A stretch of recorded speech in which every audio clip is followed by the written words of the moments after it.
శ్రీ గురుభ్యో నమః. రామాయణ విజ్ఞానం కార్యక్రమానికి ఏబిఎన్ ఆంధ్రజ్యోతి ప్రేక్షకులకు స్వాగతం. గురువులు అందించిన విజ్ఞానం మీతో పంచుకునే అవకాశం కలిగింది. మూకం కరోతి వాచాలం పంగుం లంఘయతే గిరిం యత్కృపాతమహం వందే శ్రీ గురుం దీనతారణం. ఈ కార్యక్రమంలో మనము గురు లక్షణాలు, శిష్య లక్షణాలు తెలుసుకుందాము. 5 లక్షణాలు ఉంటే గురువును సమర్థ అంటారు. అనుభవం, అనుష్ఠానం, శాస్త్రాధ్యయనం, వాక్పటుత్వం, మననశీలత్వం. వ్యావహారిక భాషలో మాట్లాడుకుంటే అనుభవం అంటే ఎక్స్పీరియన్స్ అంటాము, అంటే ఆ పనిని చేసిన అనుభవం ఉండాలి. అనుష్ఠానం అంటే ఆ పనిని అంటే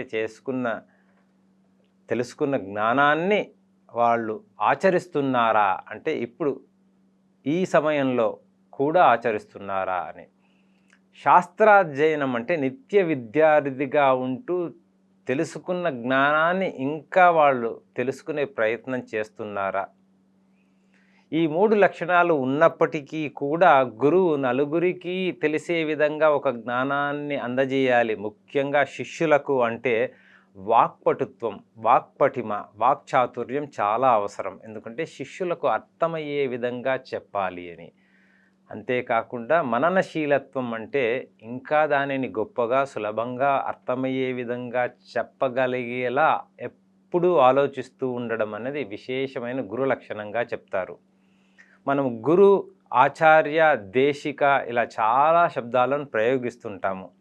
నాకు ఆచార్య శబ్దం చాలా ప్రియమైనది. ఎందుకంటే ఆచార్యునికి 3 లక్షణాలు చెప్పారు.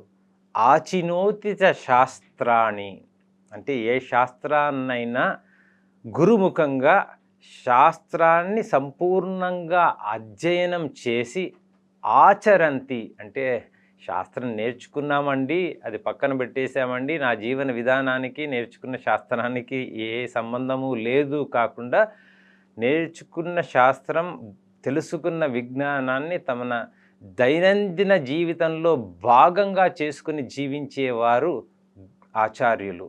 ఆచినోచిత శాస్త్రాన్ని ఆచరంతి. అంతేకాదండి, వారి జీవన విధానం మనకందరికీ కూడా స్ఫూర్తి కలిగించే విధంగా ఉంటుంది. ప్రేరయతి ఇది ఆచార్య. కాబట్టి మనం గురు లక్షణాలు తెలుసుకుంటున్నప్పుడు మామూలుగా మనం గురువు అంటే మన అజ్ఞాన అంధకారాన్ని తొలగించే వారిని గురువు అంటాము. గుకారో అంధకారశ్చ రుకార తన్నిరోధక అని శాస్త్రవాక్యం.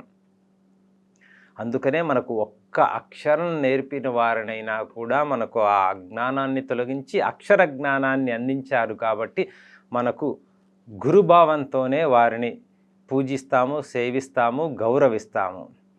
అలాగే గురువు లక్షణాలతో పాటు శిష్య లక్షణాలు చాలా ముఖ్యం.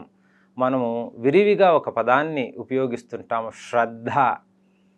అంటే శ్రద్ధకు 3 లక్షణాలు ఉంటే దాన్ని శ్రద్ధ అంటారు. అంటే సంపూర్ణ, దృఢ, అచంచల విశ్వాసం. శిష్యుడికి గురువుపై సంపూర్ణంగా అంటే గురువు నాకు కావలసిన జ్ఞానాన్ని అందించగలరు. దృఢ అంటే పొద్దున అనిపిస్తుందండి కానీ మధ్యాహ్నం లేదండి. కూర్చున్న తర్వాత పాఠం మొదట అనిపిస్తోందండి, మధ్యలో అటు ఇటు వెళుతుంది అంటే అది చంచలత్వం. ఆ చంచలత్వం లేకుండానే మనం ఇప్పుడు వ్యాయామం కోసం వెళ్ళినా కూడా అక్కడ మనకు వ్యాయామ విద్యను నేర్పించేవారు. మీరు ఏదైనా క్రీడల్లో ప్రావీణ్యం సాధించాలి అనుకుంటున్నారనుకోండి, క్రికెట్ నేర్చుకుంటున్నారంటే మీ బౌలింగ్ కోచ్ మీద మీకు శ్రద్ధ ఉండాలి. అప్పుడే వారి దగ్గర నుంచి ఆ విద్యను సంపూర్ణంగా తెలుసుకునే అవకాశం కలుగుతుంది.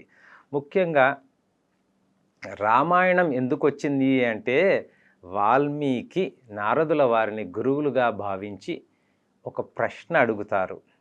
మహర్షే త్వం సమర్థోసి జ్ఞాతుమేవ విధం నరం.